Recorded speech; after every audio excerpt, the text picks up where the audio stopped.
Welcome back to another episode of the Jordan Checker Podcast, where I'm joined by Marcus Costanzo. Marcus is a content creator and business owner that has built an audience of over 360,000 hungry followers. In 2023, he was on My Kitchen Rules with his mum, Sonia, where they placed third, and is the host of the Mouthful Podcast. In today's episode with Marcus, we'll dive into a variety of topics ranging from what creators are doing wrong when it comes to growing and, more importantly, monetizing their platform, developing the hunger to grow and take risks, dealing with negativity and the need for thick skin when putting yourself out there online, understanding that money is not your enemy and can be used to fuel your growth, approaching failure with open arms, how to consistently post high quality viral content, why you must first eat shit in order to succeed, and much, much more. If you haven't already, please do subscribe on either Spotify, Apple Podcasts, or YouTube, and enjoy the episode. Where'd the hunger for taking risks and growth come from? Ooh, geez. Start hard with the hunger for taking risks. For me, I would repurpose the question to say that I take a lot of inspiration from my nonna, and my nonna is an immigrant who came here with nothing, right? So I look at her and I look at how much she's done to build her life out and give my family what we have now. I'm not saying that we're abundantly rich or abundantly commercially successful, but I look at my nonna and I think, you started with nothing, you grinded your, I was going to say balls off, but she's my nonna. That'd be a bit sus. You grinded to raise a family and instill these values and give us some security. I don't want to mess this up. And I guess from a young age, I looked at her work ethic and I was always inspired by it. And, following that path down the road has led to me taking risks, yes. But for me, it was always the output. It was always the try as hard as I physically can. And if that means getting uncomfortable and taking risks, then yes. Yeah. Geez, that was a good first question. That was banging. That was boom, well right, done. cool. Now your breath is done. You're ready to go. You're in. So then, obviously, I'm imagining you spent a lot of time with her growing up. Is that something that also parents-wise you had like that kind of funnel came down as well, or you really very much came from her as well? I would say I'm very, very, very, very, very blessed to have the family structure I do. A lot of Italians will talk about how their family unit's the strongest thing ever, and they've got Uncle Tony and Auntie this and cousin that. I'm an Italian family with my mum, my dad, 2 siblings, and essentially one nonna that I'm really close to. I do have another nonna and nonna. For those listening, that just means grandpa and grandma. The family unit was massively important for me, and solely because our family unit's super small. So I didn't have cousin Luca to go hang out with on weekends. I had my nonna, and therefore, like you said, I spent a lot of time with them. And when you spend a lot of time with anything or anyone, you tend to absorb it like a sponge. So does that also where the cooking came from? 100% where the cooking came from. Growing up, I was I'm going to say the word overweight, but I'm going to use the word tubsy instead. I loved my food. I was the bloke who, and I still am, I inhale food. So I always eat very, very quickly, which means I can fit more down. Yes. And for me, learning to cook when I was younger was essentially, how can I get into the kitchen and be alongside Nonna as the food is being made so that I can eat before everyone else? Because Italians, we like to eat together, sit around a table, everybody waits, and then we all start together. How can I get that first piece of food before anyone's even had a chance? So I learned to cook by just being there to eat. It was, That's it's turned into something pretty successful in the future and still to come. So back to that, the risk thing. And so taking advantage of the opportunities you've been given. I love to hear that. Like, it's interesting because I feel very similar, more directly from my parents as well. Like, it's look at the and I think that there's 2 sides. So diverting a little bit here, but like one of the PTs at the gym, he's from South Africa. And so he comes here and he's only recently come here in the last couple of years, and he goes, wow, like, I want to enjoy the beach. I want to enjoy all this and all that. And it's like, so there's 2 sides. You enjoy that side of being blessed in a country like Australia, but the other side is like taking advantage of the opportunities that we have in front of us as well, which you've done and exactly. How can you back it up? How can you my biggest fear, Gordon, is my biggest fear is ending up on my deathbed. I know a lot of people say with wasted potential and things that they haven't used from their skill set. Mine is leaving our family worse off than Nonna started it. Like, that scares me. So yes, going back, I'm not sure if I'm diverting the question or answering it.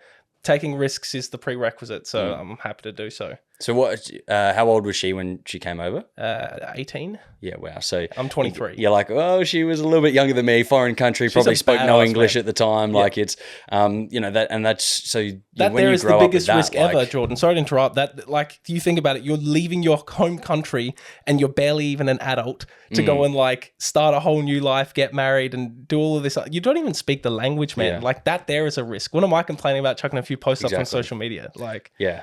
I think that it's funny. I don't whether it was on another podcast the other day, and it was the concept. Someone was like, "You don't realize what risk take." Like, okay, for some people, posting that video, it feels like a big risk, but like you just said, then, like in the grand scheme of things, it's really not that big of a risk. Like, you will be fine if it gets 5 views. yes, 100%. I know for a fact you're a Hormozy fan, Alex Hormozy. Big time. Guys, if you want to learn anything about anything, go and watch this guy.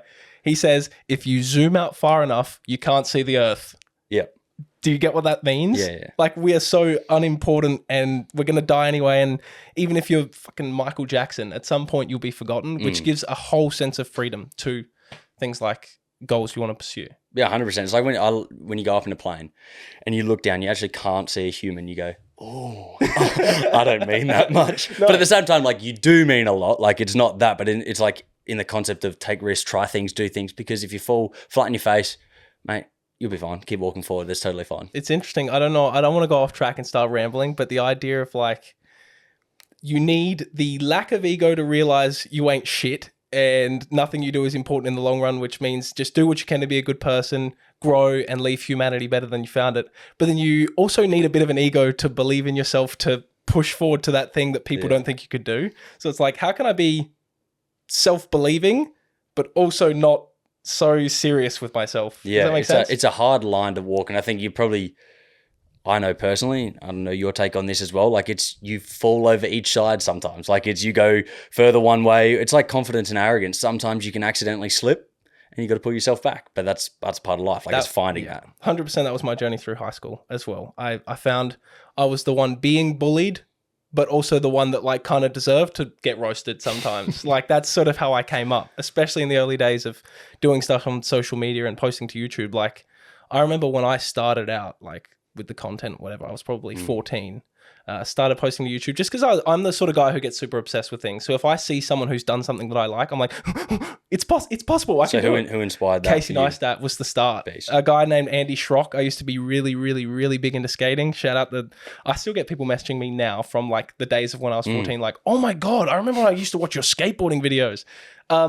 You're like, oh shit. Correct. But I would look at people like the Casey Neistats of the world and all of those creators from that generation, and I would just copy them, just outright copy them. I'd put them up on YouTube. They get their 17 views, and it was tough, man. But I loved the process of it so much that I did it anyway. And then eventually I was like, oh, I'm putting so much time in. I really love this. I'd love to have this sort of lifestyle and career and do the thing that I love for a living. So I started caring about it and putting more effort in. But that's when the bullying would happen, for example. I'd have to be confident enough to put myself out there. Do you want to get into the high school thing? So I have a lot of stories I've never told. Yeah. So I went to an all-boys school named CBC. I love that place. If I had a son, I'd send my son there. Great values, great school. But a thing about going to all-boys schools, and this is sort of what's being taken away from society today, is the idea of, I don't want to use the word scolding, but maybe heckling. You know how boys are with each other at an adolescent age. We just harden each other up. Everyone gives everyone shit about everything, right? Like, I still have the same group of brothers from when I was in high school, and we're still the same. It's funny you say that because it's not, like, you're not mates. No. Like, I mean, it's deeper than that. Like, it really is. Brotherhood, yeah. Blood, right? The point of the matter is a lot of that character building for any young man at that young age is always built from the resilience you build from just getting ripped into by your mates, right? So I still get ripped into today, regardless of what I'm doing or how successful I've become, right? Point of the matter is, back in those period of time when YouTube wasn't so cool and wasn't so common, I had started posting. But I'd been posting to like, hopefully this goes viral, but hopefully no one at the school sees it, because even if this gets millions of views and I get super successful, I'm still going to get ripped into at school. And I remember there was a stage there where I was copying Casey Neistat and he was posting all these tips videos. And I posted like top 5 ways to grow on social media. And I had like 100 followers, bro. Go team. And I posted this full-fledged tutorial on how to grow on social media, and it got fuck all views for one. But the worst part, Jordan, is the blokes who didn't like me at school grabbed that video, and we used to, our class was like a circus at times. They would grab that video, plug into the teacher's HDMI and play my embarrassing YouTube videos to the class. And back then, again, all boys school, this is how things were. You just had to cop it on the chin. I'm sitting there, the whole class, I'm talking like 30 students in a room just laughing at my video. And I'm sitting there like, fuck, like, I wish this wasn't happening. I wish people didn't see it. But now I look at it, and to maybe turn this story positive, is like, thank fucking God that happened, because it gave me a thick skin. It kept me going.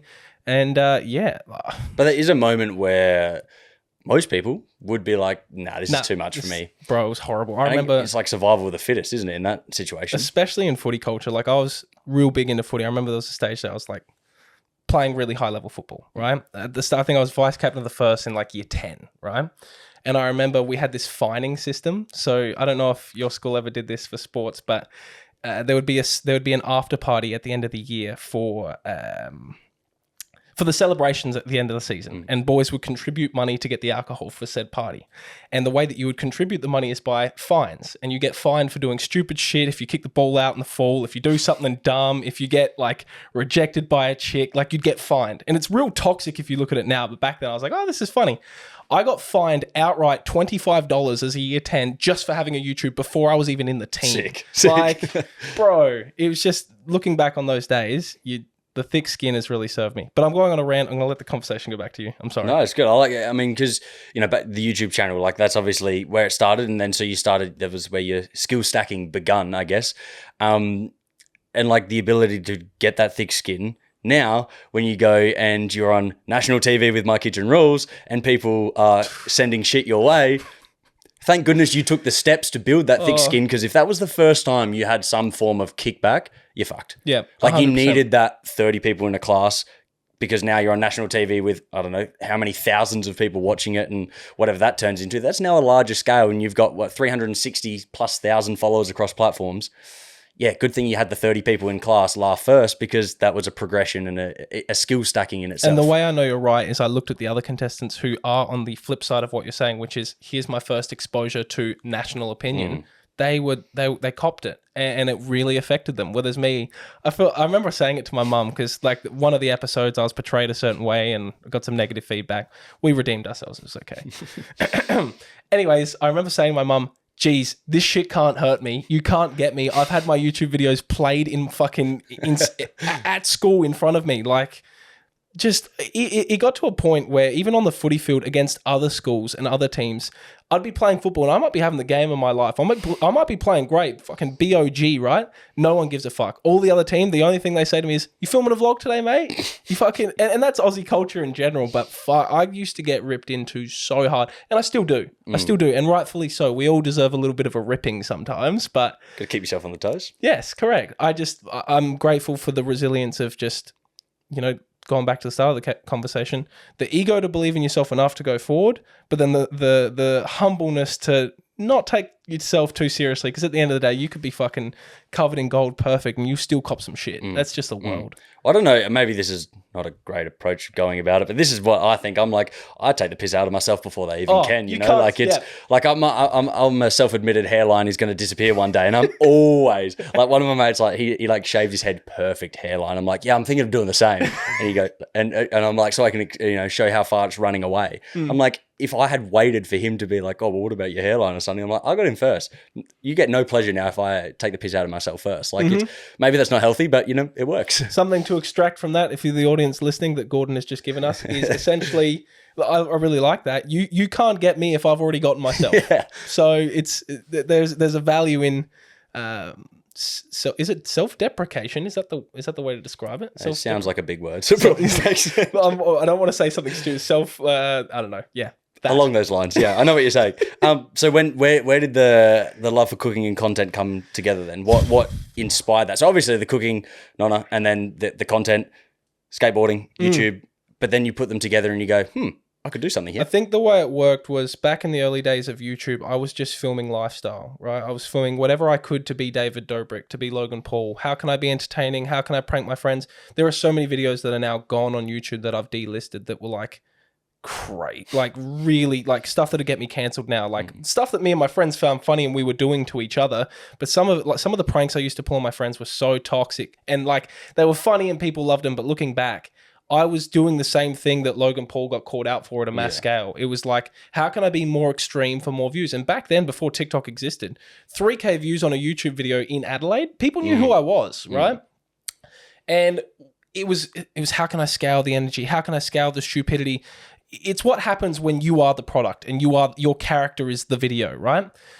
Then I went through this phase of TikTok and I was doing these public pranks in the mall, and those used to go mega viral. Remember that Rundle Mall? Yeah, do you remember that period of time where like you'd look on TikTok and it was just people in Rundle Mall going like, "What's your favorite fucking color?" With the TNs on and then mate. And I was one of the first people to do that. And I'm not saying that out of pride. I'm more just saying I did that before it got stupid. Either way, I exited. Where I'm going with this is that was just another example of, for entertainment, I was then using myself and using other people and their reactions and the shock factor to get views. Where food came in was, one day it just clicked to me. I was watching a guy called Salt Hank, if you guys know who he is. He's the most yummy looking food on the planet. And obviously, I've always loved cooking behind the scenes. It's always been a big part of my life. But I was thinking to myself, wait a second. I'm good at making videos. I know how to entertain people. I know how to bring attention to things. Why am I always the butt of my own joke? Why am I always the product? Why don't I make food the vehicle? Because I already love it and it's authentic. And then my personality shines through. Suddenly, I don't have to scale Marcus. I just scale the food. And I don't mean scale like scaling in a business sense. I just mean like you pump gas into the food vehicle, which is just make more recipes, make more food, let the food speak, because believe it or not, food's very relatable. We all eat, right? And then Marcus's flavor and salt and pepper and spice, winky face, get it because it's food, comes through the videos. Whereas before, the salt and pepper was me being more stupid. So to answer your question, where food and video connected was, I had a passion for video and storytelling. I've been making videos since I was literally 8, right? I've been doing it my whole life. It's the thing. I will die with a camera in my hand, probably. That was weird. I'll die with a camera in my hand, but food is the backbone of my life. Bring it together, it all just made sense. And suddenly things started working for me. Like, I think also long term, like it's actually not a bad idea to start to scale the things external to you. It's like similar, like we've had this conversation before about starting up a podcast page separate to your actual page as well, so then you can disconnect from it a little bit as well. But if you attach yourself, Marcus, to this food thing constantly all the time, now, what if you don't want to do it anymore? It's very hard to disconnect. Like you get yourself stuck in there, but also like it's your self-worth starts to come into potentially the views and all these other things because I, Marcus, am growing. Whereas now you're like, no, my food page, yes, it's still got your name on it. Don't get me wrong, but it's not just you. Like you've disconnected from that. I think that's a completely fair concern and definitely something that people would definitely worry about. I know I hear a lot of like, let's say fitness influencers or people who are niched. Everyone says if you want to go on social media, you got to really niche down, right? But then when you niche down and you actually want to try a new thing, like I want to share my art with the world, or I want to share my views on meditation with the world, or whatever it is, you're too scared to do that because that's not what the metrics allow you to do. That's not what the niche allows you to do. Jordan, my answer to that is I've been doing this for so long that I've already I've already caterpillared to butterflied like 10 separate times. For me, Marcus Costanzo, the brand, everything that comes online is whatever the fuck I say it is. And if I'm good enough at running a decent business, right? Yes, I understand you sort of need to cater to the numbers, cater to the ability to serve what the market is after. But when it comes to me, myself, and my self-value, that was already pulled away from social media. I went 4 years without any results. I went a very long time without any money, right? I was working full-time at Zembreras as a manager while studying at uni. I did all of this without any return on the video, right? Firstly, I've already separated myself from the content. But secondly, like, yes, scale the food, then food becomes Marcus only. I think if you're able to give the thing that the market wants, which is the content that's working for you, but then also at the same time, litter in little bits of what's truly you, people will appreciate you more for that. You don't always need to be perfectly food or perfectly the niche that you've chosen. You just be perfectly you. Oh my God, this sounds like a motivational speech. Just 100% lean into being who you are, and there will be that's a niche in itself. No one can beat Jordan Checker at being Jordan Checker. No one can beat you at it. There might be other PTs better than you. There might be other app developers better than you, right? There might be other podcasters better than you, but no one beats Jordan Checker at being Jordan Checker, and that's what you scale. How do you find?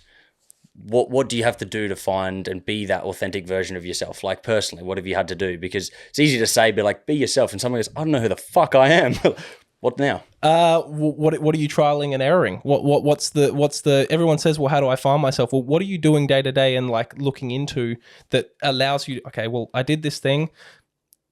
There's a crazy thing called conscious thought. It's really helped me in my life. A lot of people just go through their lives, and again, I'm 23, I'm a fucking baby. I'm not saying I'm absolutely amazing at everything, but a lot of people will go through their lives, even to the point of age 23, where they haven't actually really thought too far on the macro sense or even on the micro sense.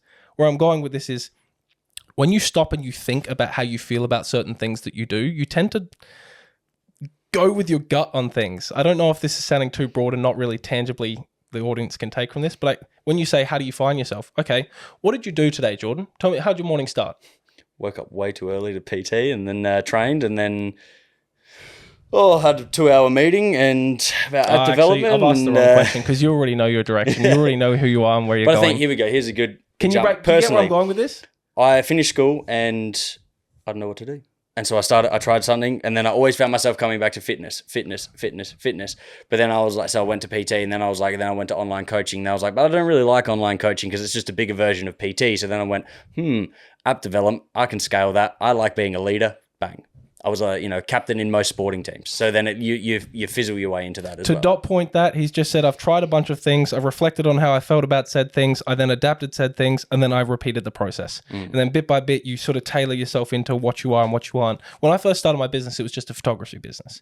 Then it evolved into a video photo business. And then it became like this marketing consultant thing. And then it became this like what it is now, which is like hybrid influencer / promotional arm content creator sounds better. Yeah, but the thing is, most content creators can't do what my business does. So what's then the, because that's a big thing that I see commonly. Like it's, there's plenty of chicks shaking their ass on the screen and dudes getting their abs out, and they've got lots of followers. But if I had that doesn't mean you'll be in trouble, Braz. Here we go.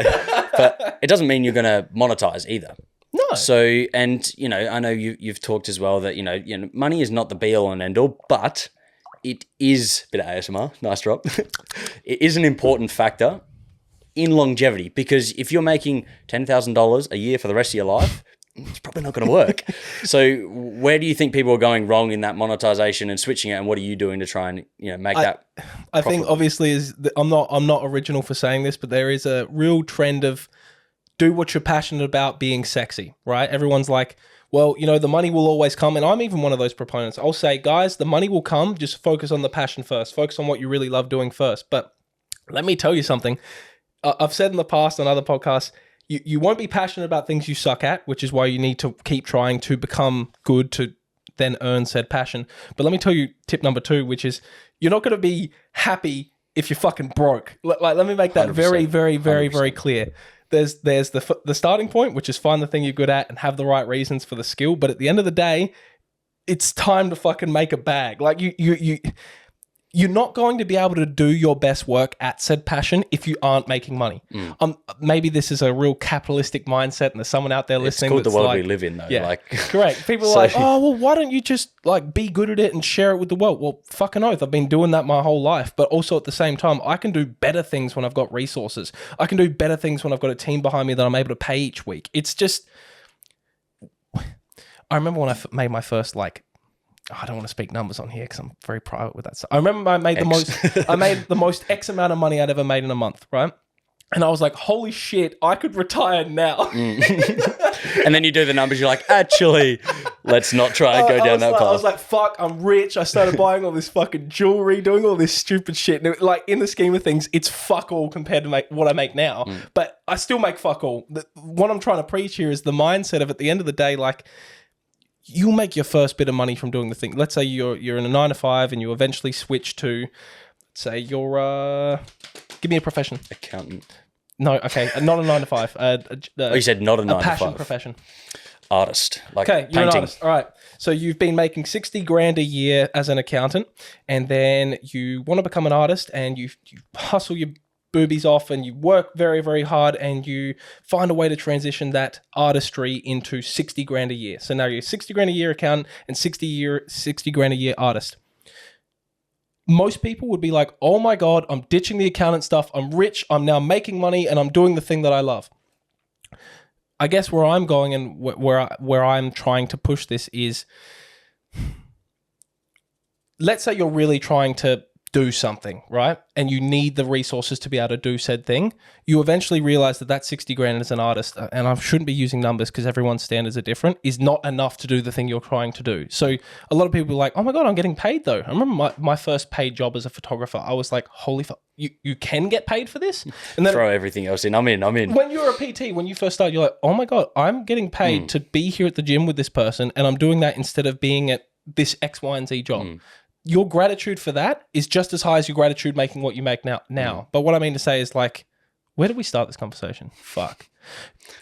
Accountant going to artist. 60K. No, yeah, but the topic of the conversation was why should you pursue making money rather than passion? A lot of people are, you have 1 million followers, but it's not necessarily like an income. And that's also probably something I'm touching on from the fact of like a comparison point of view. It's easy to look at someone, they go, 500,000 followers. I'm like, they could still be making, good amount of money, 100K a year, but you may be making 150 as an accountant. And it's like, but once again, that's not the only metric, but it's something to be mindful of, is the comparison of that. But also then, that people, if you have a big audience, doesn't mean you're good at business, but it's time to learn, because that is going to help you monetize that. And like you said, money solves problems. I think this is a hard conversation to have, considering everyone's number and sort of what they deem as making money is very, very different. So I'm going to take that part out of the equation. For me, Jordan, I found ways to make money before the pages blew up. So I had the foundation of, here's my business acumen that I've spent 3 years hustling to get, because I don't have followers. Because everyone looks at the followers and the traffic and engagement. Yes, you can make some quick bucks off some brand deals, but if you aren't actually understanding of the long-term brand plays, the long-term partnerships that you take on, and the products that you build, right? It's boom and bust forever. So for me, maybe I'm great at, like, this is an interesting topic. Social media creators that often, and this is a thing that I've found most of the time, like I'm looking at Bevo right now. What's for dinner? You know the rules. Tell me you know this guy. No, I've seen it. He's a guy who blew up literally like fucking like worldwide viral within like a couple weeks, right? The creators who rise the fastest tend to fall the fastest just the same. So they'll have this exponential amount of success, and because of the quickness of it, they actually don't know how to navigate the minefield of that level of success, and it goes straight back down. So they'll get all their brand deals, take a bunch of money, do a bunch of stupid shit with the money, and then drop straight back down, and suddenly the traffic and the wave and the trends are gone, and you've got fucking nothing. Whereas I look at what I'm doing, and again, I'm not some amazing aficionado. Maybe I'm just worried about being judged, and that's why I'm saying this. But like, I have spent so fucking long doing this with nothing, bro. With nothing. So that now when the money is coming and things are actually growing, and I've got this leverage of a big platform, winky face means fuck all. We both know that. You need to be able to monetize it properly.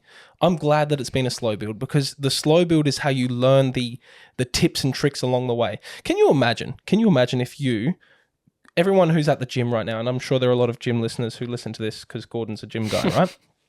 If you flicked your fingers right now and got that giant physique that you're after, and you got everything you always wanted with your body, but you didn't know how to maintain it or achieve it, would you be worse off or better off without the journey? They're just going to go straight back, aren't they? That's what I'm saying. So I guess what I'm trying to say is monetize along the way, but like, you don't really need followers to make money.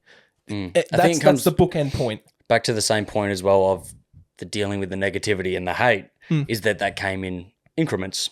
And the same thing, I feel this 100% going through business and everything. Like, it's, if you instantly told me like, oh, you launched the app, excellent, you have 1 million users, I wouldn't know what to do. You fuck it up bad. You fuck it up real bad. But you need those gradual steps, and then at times that means you have to step back, let someone else take over, and rekindle some of those things as well. And that's the important thing. I love the concept of aggressive patience. Ooh. You work really hard, you go, but it'll take time. Yeah. And that's okay as well. Like, Hormozy hammers on about this, like delayed gratification, what you want to achieve in a year, maybe stretch it to 10 years. Guys, things like that. This conversation has got a little bit of a fire in my belly right now. It makes me excited. Like, I don't know. I wish we could go into ChatGPT right now, give it the transcript and say, what's the summary for this part of the conversation? What I mean to say is, I like what we're saying about, like, of course it seems obvious.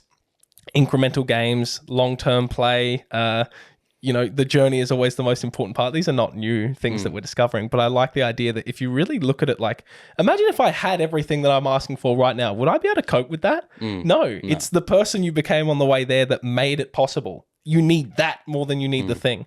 Sorry if that's a bit of a run, but No, that's good. I love that, bro. That's, good point. So how has social media changed your life? And how does it continue to change it? How has social media changed? I mean, social media has been my life since I can remember, bro. Like as soon as I was able to post things, I was. How's it changed my life? It's definitely led to me building a lot of new relationships. It's definitely led to me being on my phone so much more than I want to be, bro. And I know this isn't. I wish I could give the motivated, sexy answer, but like, I'm bionic, bro. I'm straight up bionic. I'm on my phone all the time, and as much as a lot of people can say, well, you gotta there's apps to set limits, there's ways to be on your phone less. This is gonna sound stupid, but I use that thing as a tool. It's a tool. I'm always on it. I'm always fucking researching. I'm writing emails, and I'm sure there are better ways to manage your time, but I am fucking bionic. I am always on my phone. That's how social media has changed my life, and I don't love it. Because social media is, like we talk about the net and the platform and the systems of business below it, which is where your bucket is to make your money. I'm not stupid. I still understand that the main funnel is social media. So whether I build a business in this direction with this service and this offer and this type of customer, or I go down the influencer route, at the end of the day, the vehicle is still social media. So I'm on that motherfucker all the fucking time. Like sometimes I actually wish that I could build like what's a business that doesn't require social media? Not many. Yeah, I know. Really, I mean, because even then, like you look at the businesses that are in bricks and mortar, in-person tradies or whatever, that you can still capitalize on social media, can grow. Look, you could get away with not using it. There's plenty that do, but that may not last that long either. Something to do with like email marketing though. Like what I mean to say is like, I'd love to open my desktop, run the business, generate a great income, and not touch the cesspool that is social media at all. But that's just, it's the thing that I drive to go where I go. So yeah, I think it's about understanding and controlling your use cases as well. Like it's, it's very hard, and I'm sure like, you post on TikTok. It's not like you can just uninstall TikTok necessarily. And when you go to post, re-upload, bro. Like you get stuck on it. And so as much as possible, I try and do like as much on desktop. It's not as sexy. Yeah. But it's a bit harder to post and sort of those things. And then this probably comes back to the dealing with some negativity as well, is I've tried the method of just post and then put my phone away. Yeah, now, 100%. A lot of people will say, I've got to get to the comments quickly straight away, boost the algorithm. I'm like, that is not as important as it is to me for my mental, safety, I guess you could call it, or mental state to be nice and stable, that I get rid of that phone.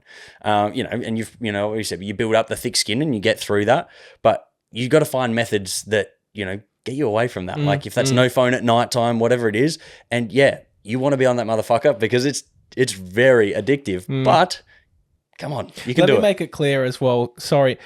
For a lot of people be like, I'm a workhorse. I work so much. I'm 24 hours a day. I work. If you actually followed me around day to day, you'd probably see, despite the fact that I've read all these books on sleep and I've know all this knowledge about how to sleep better, you'll still sometimes catch me scrolling before bed. And it just is what it is. And you know what? I could position it as work. I could position it as R&D or BD or research for the next recipe, but I'm just watching fucking Bevo. Yeah. I'm just waffling to myself pretty much. So we're all guilty. It's crazy how, and you mentioned before the podcast, Jordan, you said, I don't want to give you the questions that I'm going to ask you in advance, Marcus, because I don't want you prepared. I want to be able to see the true you, right? And the idea that you were saying was more, sometimes there might be someone who is a certain way on social media and they position themselves as a certain something, or they try and spread this message, but in a real life conversation, their rehearsed lines aren't coming out the way they planned, right? Yep. I feel being in our avenue of work where we are doing podcasts that are about giving people value, a lot of the time I feel like an imposter, because at the end of the day, if you did follow me around, you'd see like, yeah, fuck, he's a really high operator in so many things, but he's actually a bit of a fuckwit in others. Like, bro, I procrastinate at my office, right? I was here before I came here. I think I went to the toilet to piss maybe 6 times today. And I didn't need to piss 6 times. I just went there to procrastinate. Like, that's something that I do as someone who's high level and makes money and X, Y, and Z. I guess what I mean to say is it's sometimes I feel like a bit of a dick, like trying to help people when I'm still so faulted myself. But I think that I've made this point time and time again, and will continue to make it. Everyone's human. Yeah. No one's that special. I'm sorry, I'm not that special. You're not that special. You just did the reps, and you're continuing to do the reps. Like, you know, you could compare yourself to Gordon Ramsay and be like, "Oh fuck, I'm nothing yet." And it's like, yeah, but look how many reps he's done versus you. Like, he's not special. Like, okay, he's become special. He still pisses 6 times a day, maybe. Yeah, maybe 7. You never know. Like, you know. And so at the end of the day, like, it's the people you aspire to be like, they were so much like you. They're not that far away. I have seen your point about this, to not put people on a pedestal, and I've always believed that. Like, I looked at my mum on My Kitchen Rules, for example. She looked at Colin Manu and Nigella Lawson, these celebrities. When she saw them, oh my God, I'm gonna die. And I'm like, Mum, they're human. They're the people that we need to impress to win this game. They breathe air too. Yeah. By the way, they shit. They fucking still have BO if they go to the gym, X, Y, and Z. And I was like, and Mum was like, bro, this is a once in a lifetime. Like, for example, on the TV show, I got roasted by Nigella. Like, trust me to get roasted by Nigella Lawson on national television, right? And I remember I was like, because the fight was, long story short, Mum was having a moment with her. She wanted to, oh, this is so special, a celebrity. I'm like, Mum, sorry, stop talking to Nigella Lawson. I don't care about this. We've got a competition to win. And long story short, Nigella comes and says, don't tell your mum what to do. And I'm like, brother, we're here to do a job. I understand you're a celebrity, but I'm here to do my own shit, right? Where I'm going with that is, yes, important not to put people on a pedestal. I'm going to flip it the other way now because I kind of want to challenge you. It's also good to look up to people. I've seen your stance on this, and I've watched your podcast where you're like, you're 100% right, Jordan. At the end of the day, if it's been done by someone, it's likely not a special source and likely just them having put in time. So if you replicate their path, you can probably become them. Yes, there's a idea of natural talent and natural, like, you know, I could take all the training lessons to become an actor. I could do all of the reps Leonardo DiCaprio's done. I might not have the same source, right?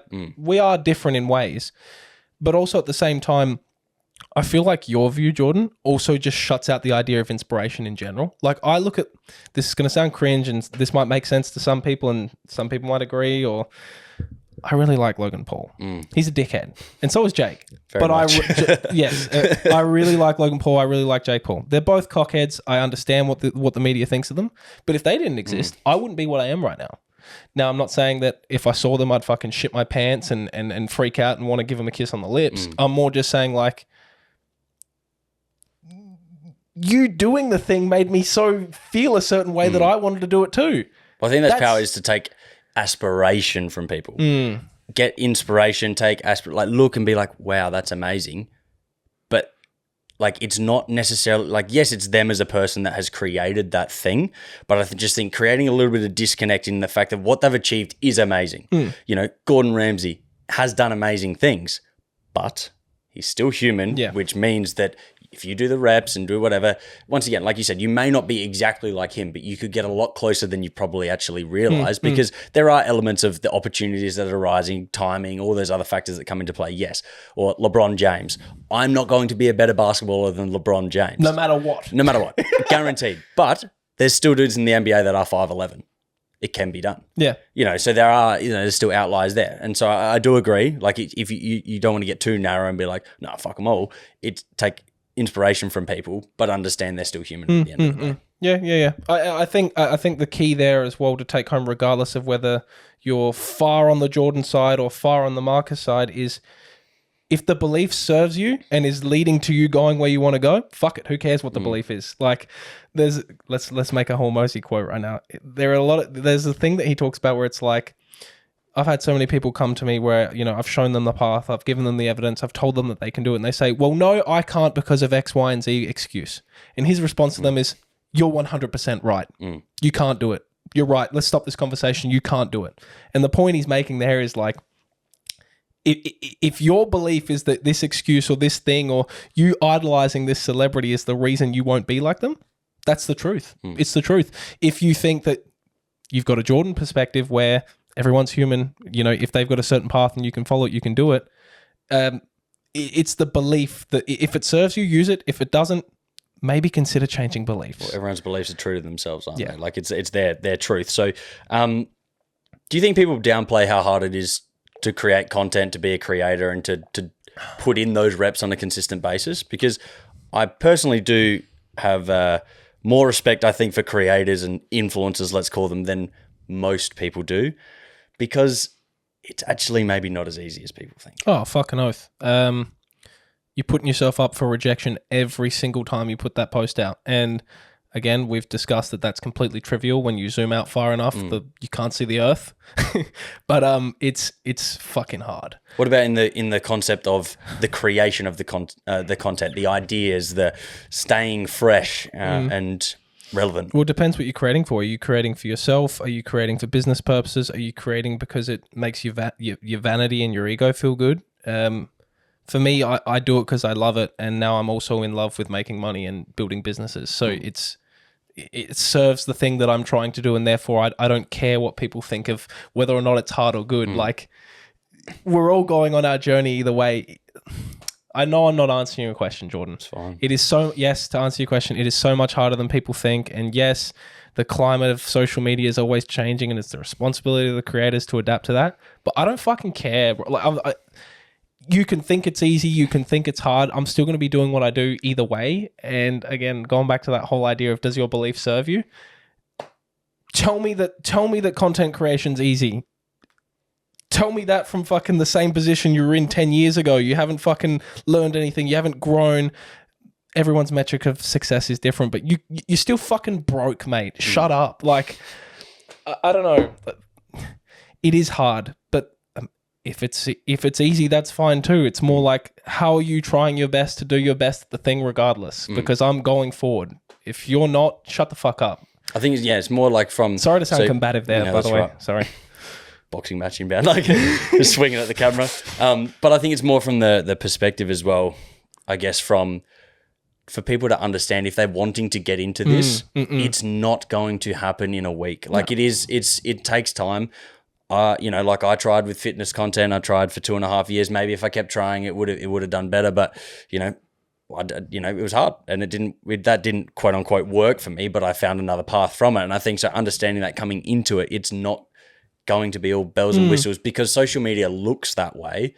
But the creation and getting to that stage is probably what I'm saying, is that it's not actually that easy in that sense. So it's nice to know that. So you know that going into it. And also, before you start, I mean, like, yes, do it if it's something. Always dabble your feet in no matter what. But recognize as well that doing well on social media in your said niche or said profession isn't the same as doing well off social media in your said niche. Jordan's just said that he gave social media athlete stuff a try, right? You are still the same, if not more, of a better athlete than you were when you were doing the social media. Just because the social media didn't work doesn't mean your athleticism didn't. No. You know what I'm saying? For me, I've been able to do well on social media as a food person because I found the bridge between being good at food and being good at social media. But trust me, if I compared myself to a chef, I'd be fucking shit at cooking. The point of the matter is being good at social media in partisan, is that the word?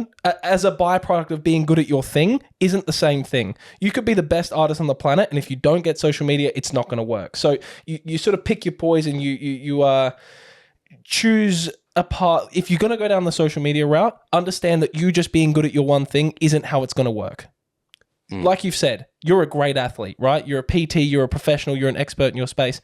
The social media athlete stuff didn't work for you. Fair enough.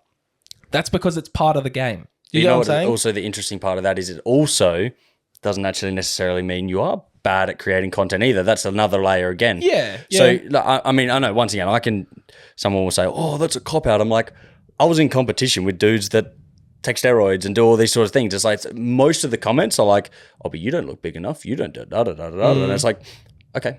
So, like, I can't, no matter how crisp my content quality is, that to those people, I will never be good enough. That's okay. I found plenty of people that I could still coach and do all those things. And it's the same with your cooking. Somewhat the chefs might look at your page and be like, you suck. Mate, compared to chefs, I'm a hack. But for people at home, they go, oh my goodness. And that's who you're targeting. 100%. So it's understanding you don't, I think, I went and saw Stephen Bartlett when he was here in Adelaide, the Diary of a CEO podcast. I'm not sure if you're familiar. Name rings a bell, but the face doesn't come to mind. And, he ran around the concept of you need to be able to upset 80% in order to please the 20% that will pay you. You don't have to, not everyone has to love Marcus. Bro, and this goes back to the comment about like whether or not your beliefs serve you.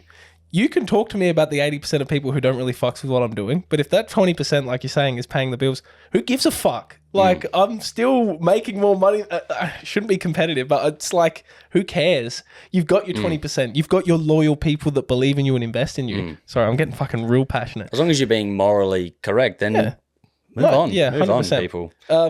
Yeah, I like that. So do you plan your content ahead? Like, how are you remaining consistent? Because you do post quite a lot. When I wake up, I think about work. When I go to sleep, I think about work. When I'm doing things that aren't work, I'm thinking about work. I know I'm not answering the question, but the point of the matter is I live and breathe the stuff. So any chance I've got to shoot, yes, you can systemize it and you try and, spend your Sunday writing down ideas and then you spend your Tuesday doing the shooting and then you give it to your editors or you do the editing yourself and X, Y, and Z. Any chance I've got to create, I'm doing it.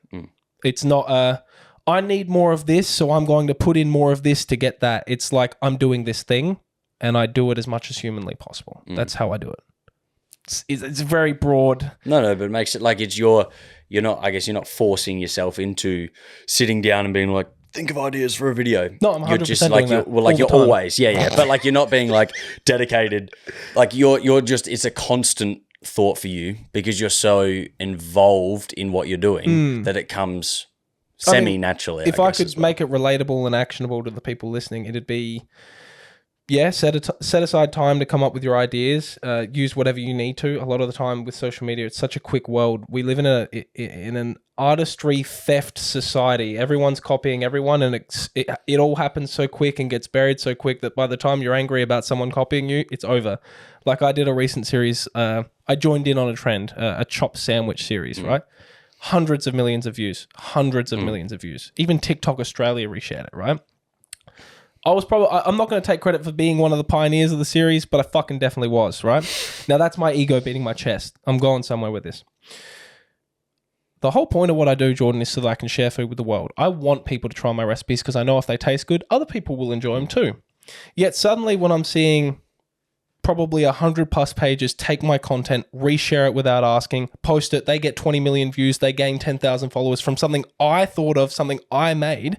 I'm sitting there like, and then like even some certain recipes that I know for a fact haven't been done yet, and I'm doing this original recipe, and then I'm seeing every other creator around the world. Like literally, there was one I did a chopped bagel. I was the first person to do it, and this is again sounds like my ego's beating my chest. I've come to terms with it, and we're getting somewhere. 50 other creators take that exact recipe and they do that exact video, and all of them are getting their 20 million views and everyone's growing. And I'm sitting there like, why didn't you tag me? This was my idea. I did the hard work. And then I thought to myself one day, I was like, wait a second. The whole point of what you do is so that other people do it too. Like you want to share this idea of food with the world. Why is it that you're upset that people are trying your recipes? And then I came to realize, going back to the beating of the chest, it was just my ego thinking, someone approve my existence and make me feel important. Yes, from a business perspective, I'm talking hundreds of millions of views that were generated by me weren't given, the results of those weren't given to me. Real shame. But also at the same time, we've also got this worldwide trend of people jump. What if you're a creator and you've never cooked a chopped sandwich or cooked something before, and you see my video, you're inspired to do it, you outright fucking copy me, but you're also one step closer to enjoying food more and wanting to do it more. Who am I to say that you shouldn't have copied me? Fucking oath. I'm so glad you copied me. But my ego was a bit bruised. And I might also throw in there, I can guarantee your ideas came from somewhere as well. 100%. Nothing is original. That's why I made the point about beating the chest of like it's all ideas came from inspiration from other ideas and things you've seen and whatever. So while that one may be more tightly copied, the inspiration came from seeing some other chopped thing, and then you're like, oh, I've seen someone make an avocado and bacon fucking bagel. It's like, okay, well, that wasn't original. You just put two ideas together that were not original. And like, so Jordan, that there is social media in a nutshell. Like I said, we live in an artistry theft world where it's not really theft because, like you said, there are no real original ideas because you had to get your shit from somewhere. But it's not just the internet. Like it's been going forever. What do you mean? Look how many fucking bakeries there are. Yeah. I was the first bakery. What the fuck? Like Baker's Delight, like for Australians, or I don't know I think they're all around Australia. Like, do they make the first loaf of bread? No. Like, and How also dare you? you fucking made bread. It's like, I feel like that's been around for a few hundred plus, maybe even 1,000 years. But also, at the end of the day, like that's why our society and humans are so amazing, is because off of other people's slight tweaks to these ideas and products and services, we get better ones. Yep. And so someone else that wouldn't have seen that video of your chop sandwich, maybe it's not the world's best example here for innovation, but it's pretty cool. But like it's not changing the world. But like in terms of someone will see that, and that may make them think of something else. Yeah. And maybe they open a chop sandwich cafe or something. I don't know, like whatever it is. So trivial, hey. It keeps moving the world forward, and that's good. And the competition is good as well. I hope I got that point across. The long story short ending to that story was that I was happy that at the end of the day, regardless of who did what and who started what, it's leading to set iterations where things get better. And if I'm part of the contribution to group knowledge, it's like, can you imagine if you're a scientist and you've come up with this really amazing discovery and you're like, ha, my discovery. No one's ever going to find out about this one. You know what I mean? Kind of pointless. Yeah, like half of science is like contributing to what's the thing that the group knowledge, the group thought. There's when you contribute your work to the pool of knowledge. Bro, who wrote the dictionary, bro? Yeah. What I mean to say is like when things get discovered, you're meant to share them. That's the fucking point. Sorry. Yeah, right. Breathe. So you got me excited, Jordan. It's weird being in the guest position. Usually I'm like, how can I facilitate this conversation for you? Whereas now I'm just fucking... You just get to wait for an idea to... So you're just copying my ideas, man. Fucked up, man. Honestly. So how do you... So, I mean, we've probably touched on it a little bit here, but what's your approach to failure? Can you please break it down a little bit more? All right. So I'll give you my approach, my concept to lead the path a little bit. So I am scared of failure. Me too. But I'm not scared of failure in the sense that most people are scared of failure. I think it refers back to, similar to your point, I'm scared of not reaching my potential. I'm scared of not using the opportunities I've been given. And I'm scared of exiting this earth and being like, didn't really help anyone, did I? And so that's to me is failure. Failure is not, I posted this podcast, got 10 views. That's not failure. No. Failure is not like for some dude in the park, like, saw this really cute girl, wanted to say hello, got rejected. That to me, like they're not failures. That's just a part of life. Those sort of things. I'm like, that's fine. Failure is not doing the thing that I know I'm capable of doing, or, like I said, the other things, sticking to my morals, values, all those other sort of things. That would be failing myself. Okay. What scares you about it? All right. What scares me about it? And how do you approach failure? How do I approach it? What's your beliefs around it? Okay, I'll give you the sexy response that you hear everybody say, and I'm going to say it because honestly, it is the fucking truth. Everyone will talk about failure as in like how you approach failure is to fucking attract the thing, because at the end of the day, every time you fail, you learn. And that is a given, right? And that is the truth. It's also the sexy answer, because at the end of the day, when I'm investing tens of thousands of dollars into some sort of project and it completely flops and I do not make any money back, sure, I can be like, haha, well, I'm going to attract that because I'm going to learn something and it's awesome. No, you're still fucking 30 grand down. It's fucked, right?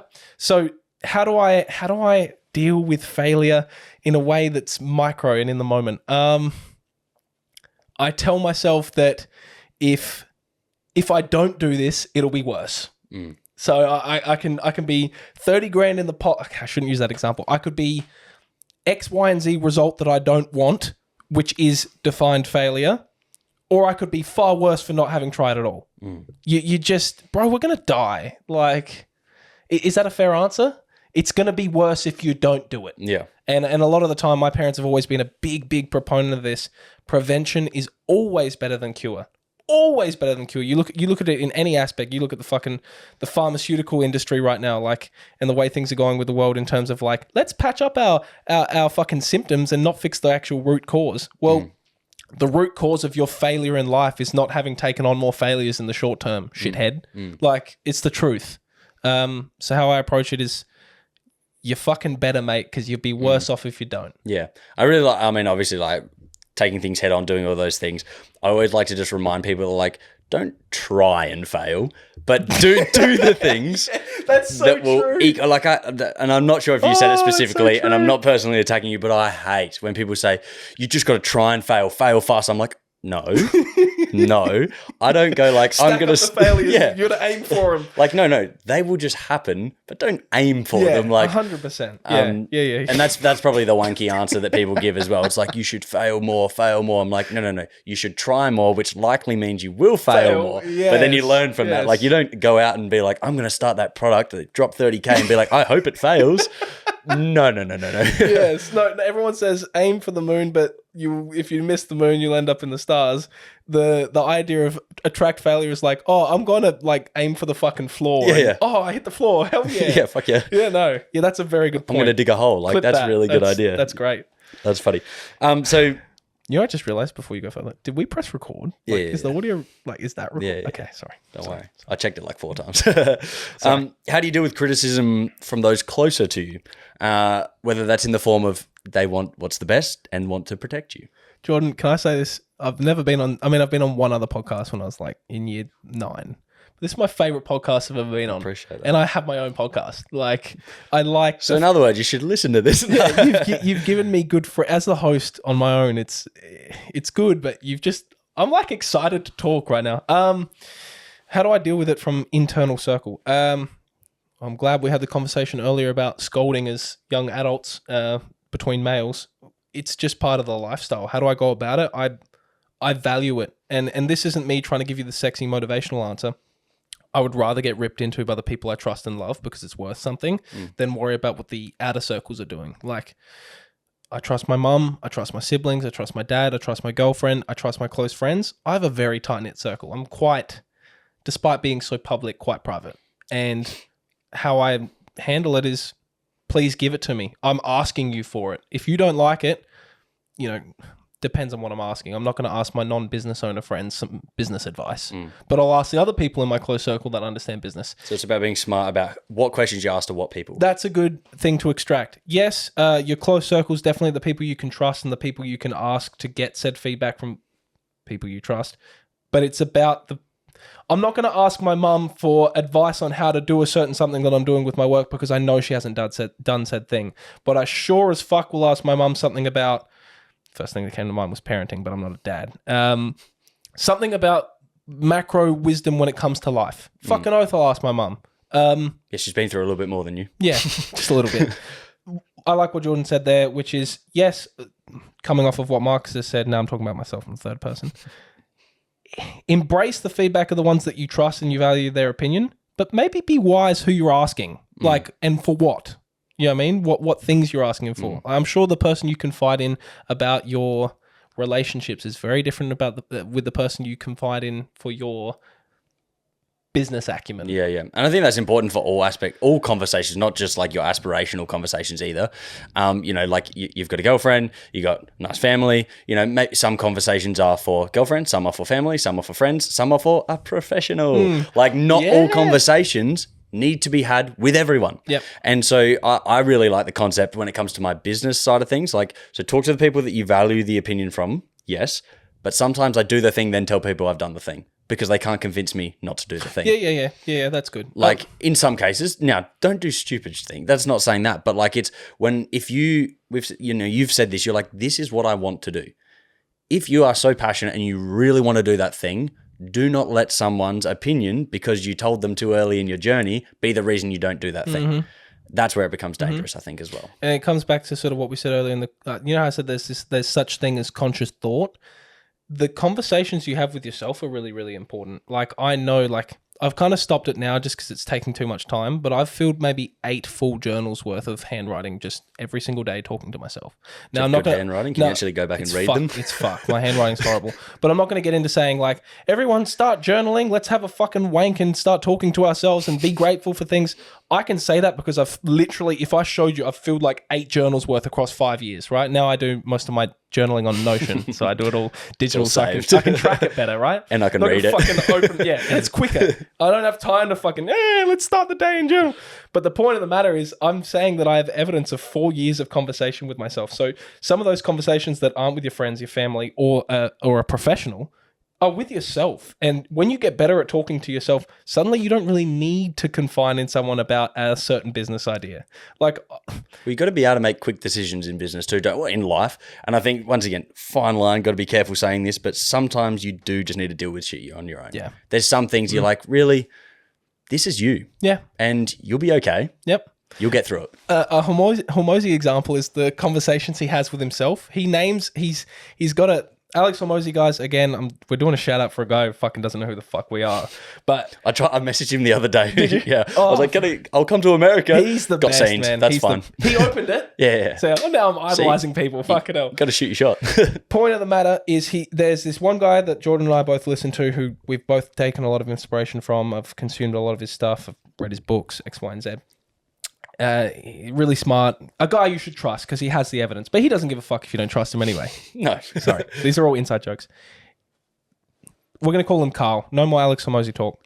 This person, Carl, speaking of conversations with himself, has a character in his head that's 60 years older than him. A version of himself that's already lived life, is, on his, towards death, right? And whenever he doesn't know what to do and he can't talk to anybody else, he talks to this person named Oswald, which is the 60-year-old version of Carl, right? And he literally will go on a piece of paper or in a Word document and write himself a question and then imagine himself 60 years older and reply to that question. And it sounds wishy-washy, it sounds wanky, but I've tried it. You will get further than if you didn't do it at all. I'll guarantee you that. The conversation with oneself, especially if you were to put a different hat on. What would I do if I were this? And then you try and answer it from that frame. It's like improv.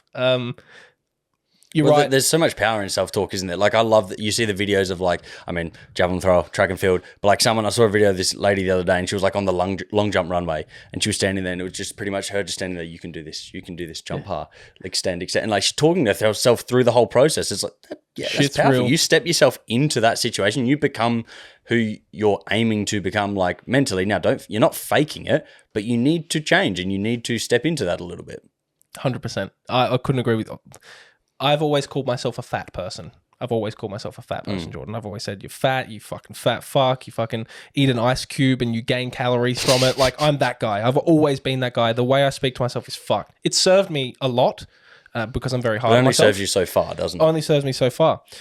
For so long, I've struggled to lose weight. To my standard, right? About 6 months ago, I finally decided to listen to what Jordan's kind of saying here, which was, I'm just going to speak the motherfucker into existence. Again, sounds voodoo, sounds stupid. I understand it. If you haven't tried it, it doesn't make sense. But I stopped calling myself a fat fuck one day. I still do it as a joke sometimes. But one day I just decided, no, Marcus, you're 23 years old, you're young, you're strong, you're in peak strength, you've got everything, your body's got everything you need to get to where you want to go. You are young, you are lean, you are strong, you are healthy. Sounds so fucking lame. I get it. Suddenly I started losing weight. I started behaving a different way. I started eating a different way. And I know, yes, it takes so many other things when getting your diet right and actually showing up to the gym. You can speak yourself in the mirror all day long, but if you don't fucking do the thing, you're fucked. It's not going to do anything. But suddenly, all of a sudden, it's almost like I spoke to my stomach and my fucking bowel system started working different and I started losing weight. I don't know how to explain it, but the positive self-talk is important. And if you continue to remind yourself you're a fuckwit, you'll probably just stay a fuckwit.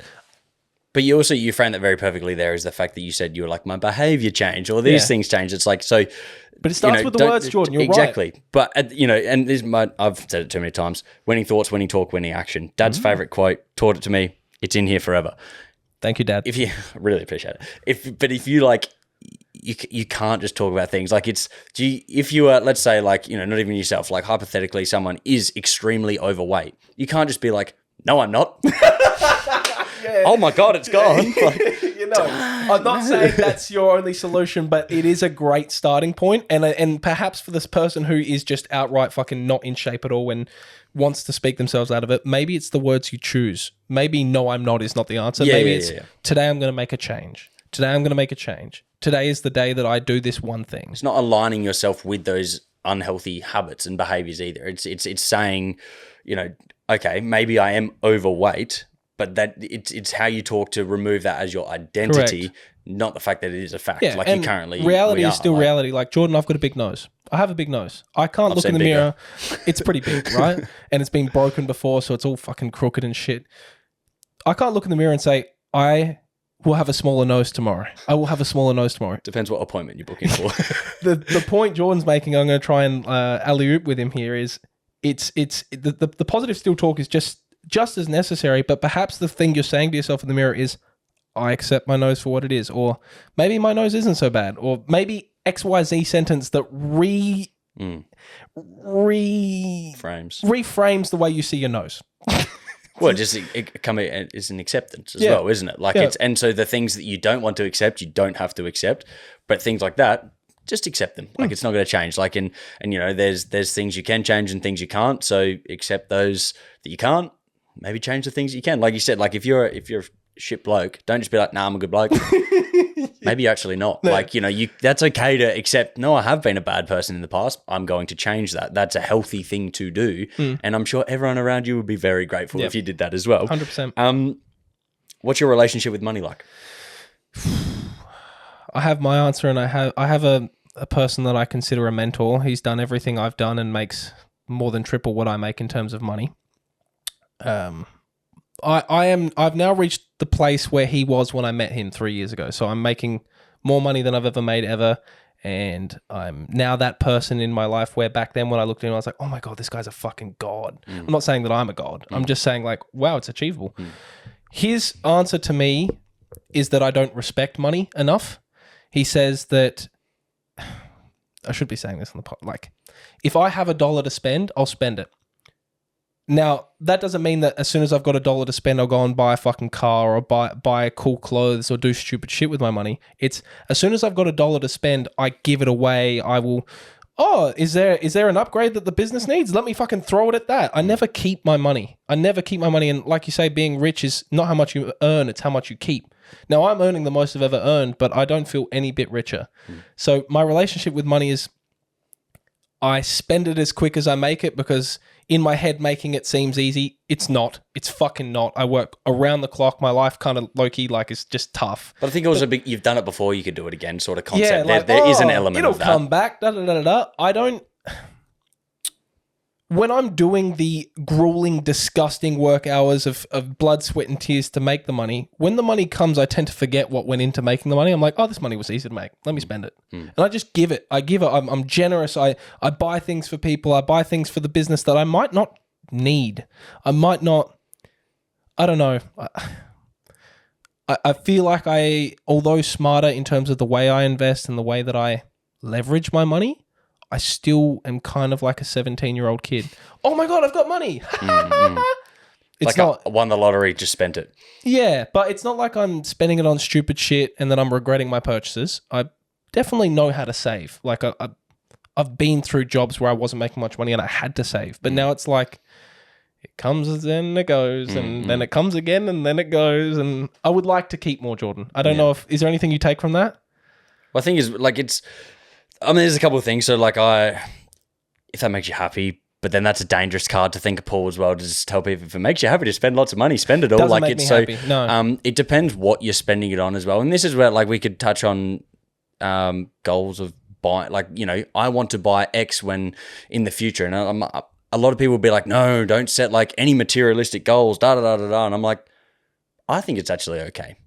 Not to be led by that, not to be led by those goals, not to be led by money, but it's okay to be like, I love cars, hence I want this car. Yeah. Or I love watches, hence I want to get that watch. What's it going to set me back and therefore what do I need to earn? Yeah, that's okay. What is not okay is buying those things to make other people happy. No. If that is genuinely something you're like, you're like, I love shoes. I really love shoes. I've loved shoes since I'm 10 or whatever like that. Bro. Buy shoes. I bought these clothes that I'm wearing literally 4 years ago and I wear the same clothes every single day. One thing I want to say though is you made a point just then about how it's good to have a certain finance, depending on your perspective on it, to let's say, for example, all right, well, Marcus, you don't keep your money, but you want to buy a house in 3 years. I feel like that's where you're going with this. My mindset, and this might be the wrong mindset for someone my age, is let's say I've got this goal in my life for financial freedom where I genuinely don't have to fucking worry about money. I'm not saying I'm there yet. I'm nowhere near it. I'm a fucking child, right?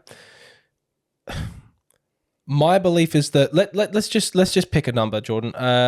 I need $4 million in my bank account to feel like I'm going to be okay, just for a sec, while I build the next thing. That's, maybe while I buy a house or whatever.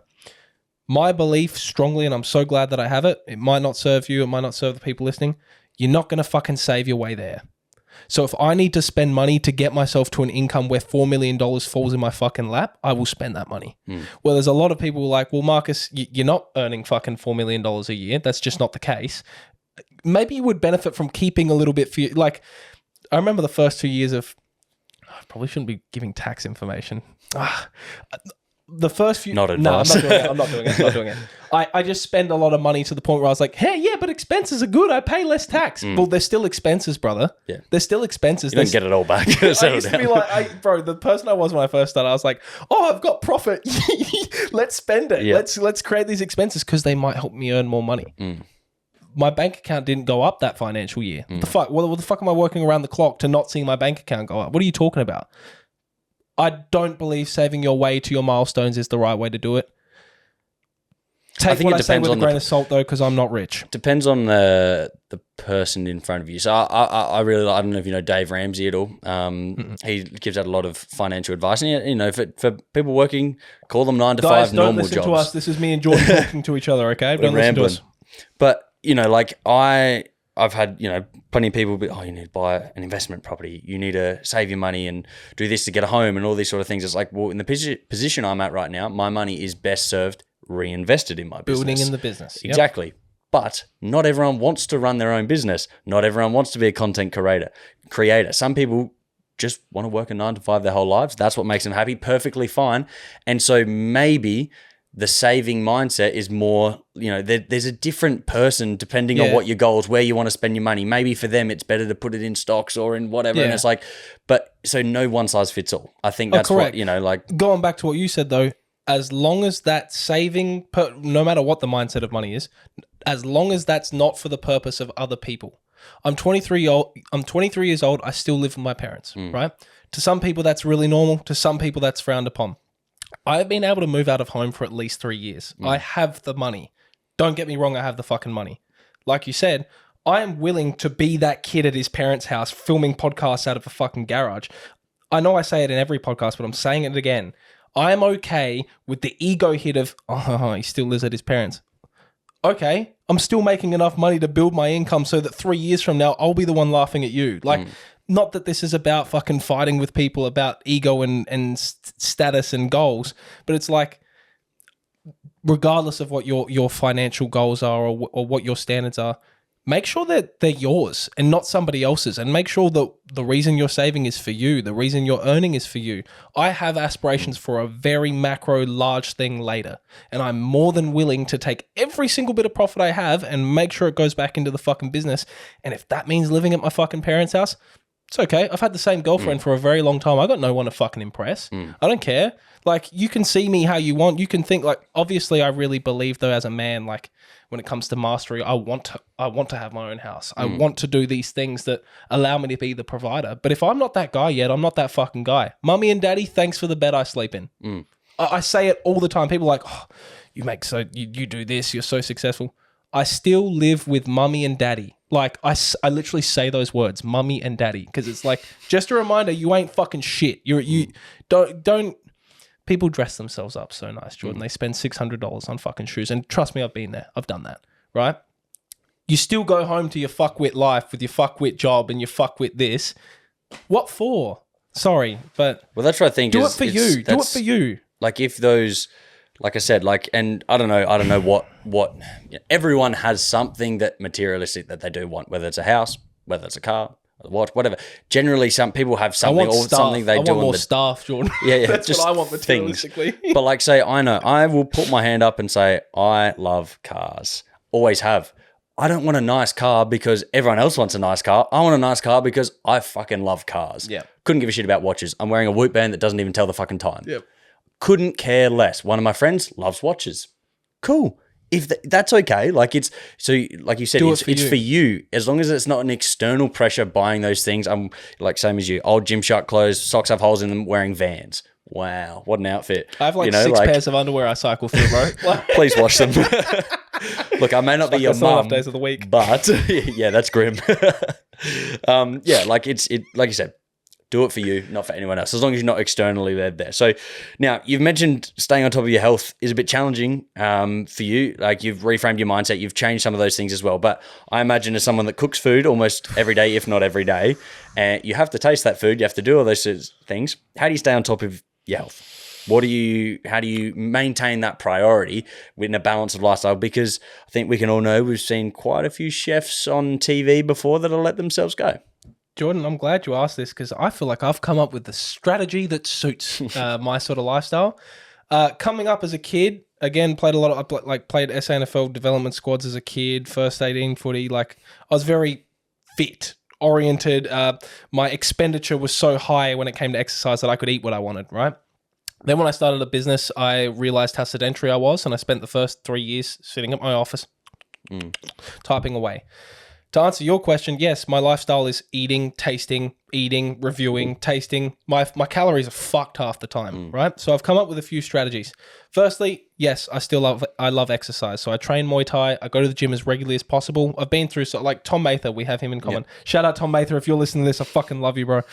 He trained me a lot in the early days. So I've learned a lot of my gym IQ from him. I still run. I go to the gym. Muay Thai. So that's the expenditure side, right? The exercise is covered, but at the end of the day, that means fuck all. I love the EBT guy. I know you might have your opinion on him. No, I love him. He's good. He's great. He's very good, provided the only thing you care about is calorie deficit, right? If you're looking for other things like nutritional information or things that are good for your brain or your stomach, no, his is just calories in, calories out, very simple. But that mindset has helped me. Sorry, I was sliding there. Well, funnily enough, actually help with a lot of the other things anyway. Like too many people focus, if you're like 40 kilos overweight and you're focusing on, but that food, Coke no sugar is bad for you. I'm like, but you drink 4 liters of normal Coke. Hear me out though. Hear me out. So I lost 4 kilos in like 3 months, right? And I was listening to Mr. Cunny all the time. I was like, oh my God, calories in, calories out, as long as I'm in a deficit. I was drinking my Coke Zeros, right? Or my Coke no sugars.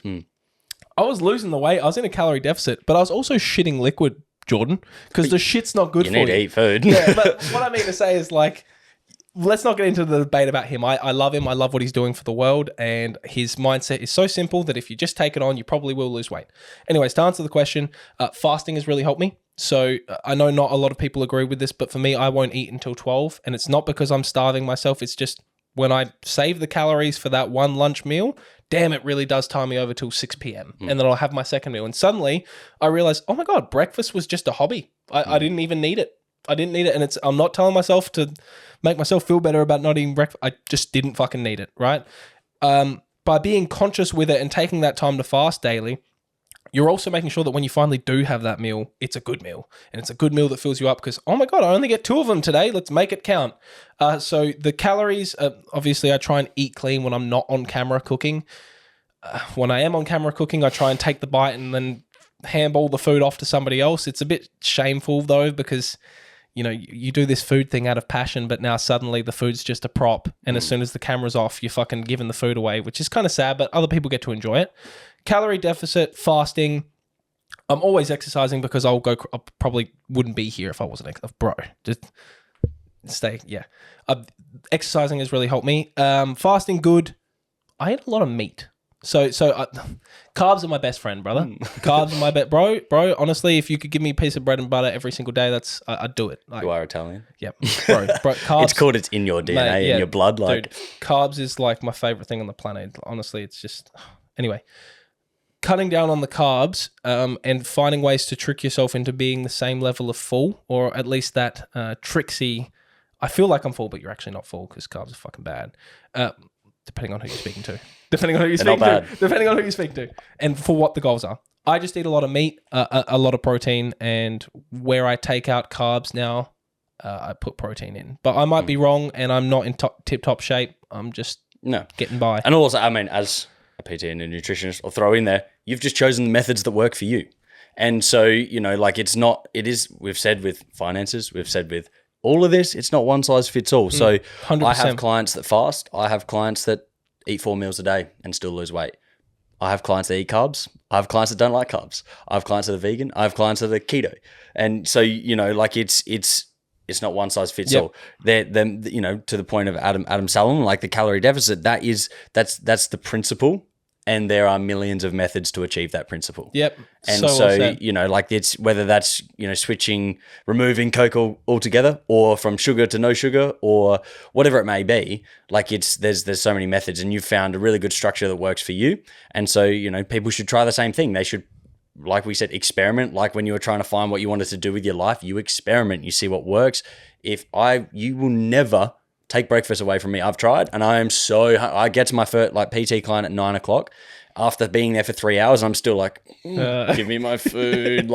And so, someone will be like, you just got to try longer. I'm like, no, I know that method is not for me. I've seen your take on this about ice baths as well, about how it's so trendy to do it now.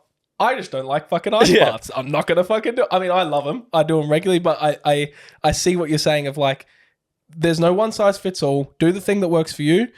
However, I also want to add, make sure the thing that you try, you kind of try long enough. I know you just said don't try long enough, but try long enough to see if you do it on. I'm sure you gave it a good hard track of no breakfast before you figured out that breakfast is for you. But also, goals are different for different people. I spend the first 6 hours of my day walking around on my feet. I burn a lot because I still walk a lot. Bro, so it's all different for everyone. I go to the office, I sit down, I don't need calories, whereas you need them. Yeah, everyone personalised approach. It's all very different. All right. The most important question of the day. Oh, no. Where's the best palmy? Oh! Actually, more importantly, it's a palmy, not a fucking palmer. Yes. I saw that on My Kitchen Rules, and that made my stomach sick. It's crazy that whole, I said it on my own podcast, that whole series has done so well. Yes, there's an element of people tagging their friends, and yes, there's an element of, wow, this palmy's crazy. But the reason it gets so many views is just people fighting. And I don't get it because it is a palmy. There's just, for me, I've never been upset about the fight because it's not a fight. This is the fact. We can't fight about whether we're it's not in an argument here. I'll see people sorry, I can't watch this video because I don't know what a palmy is. All right, get out of here then. You don't know what a palmy, that's a shame. Your life sucks. It's a palmy, brother. Bloody Victorians. Yeah. And you know what? I've been to Victoria numerous times and eaten their fucking palmers, and they take I don't know what it is about South Australia, but we are the only state here in Australia that does palmies the way we do them, these giant fucking animal palmies. Anyways, to answer the question, the best is a place called Schnitz Hub on Tapley's Hill Road, or Pizza Love You. Schnitz Hub / Pizza Love You. It kind of has two names. Tapley's Hill Road. Absolutely amazing. It's not the highest score I've ever given, but the place I gave my highest score to, which was a 10 out of 10, they have since changed owners. So it's an interesting thing about this. The retest. Yeah, the series is a bit weird because some people will go oh my God, I get recognized more for the Palmy series than anything, more than TV, more than... I was literally doing a review the other day. So people will message regularly. People most of the time I won't leave the house without someone recognizing. It's fucking crazy. I'm not lying. I swear to God, I'm not lying. My last Palm review was last weekend. I was literally eating my thing on the bottom of the car, doing my video. This bloke comes up to me, he goes, bro, I'm not even from here. I'm from Perth. I'm getting on a flight back home tonight. I'm here. Look, I just saved your video. I'm here buying the Palmy. I've had business owners tell me their sales have literally skyrocketed the day after these posts. And you know what the best part is? I do that review series for free, most of the time. Some of them I've taken on promotions now, but most of them I will come in, I won't introduce myself, I'll buy the Palmy, I will not say a fucking thing. 90% of the time they'll walk in, they'll be like, Marcus! So now you got to get someone else to buy it so they don't make it better just for you. No, and that's the thing, because a lot of them do walk in, they're like, oh fuck. But I like the idea that me having done this thing that I do with my friends and I just share it for fun, and everyone goes and reviews palmies with their friends. It's not new, right? Was that the dude who does it with the pizza? Who's that guy over in the States? He's pretty well known. Dave Portnoy. Yeah, Dave Portnoy, I like That's him. massive. I like the idea that me just doing this thing that I find fun is quite literally changing the trajectory of one product in someone's... I'm not saying that I'm fucking giving them their sales for the year, but people are visiting. It's working, bro. I like it. Yeah, Tapley's Hill, Pizza Love You. It's very, very good. I may have asked because I love a palmy, so good. Now I need to go find one myself. Well, I appreciate your time, Marcus. Hopefully lots of value there for everyone to have. Thank you very much.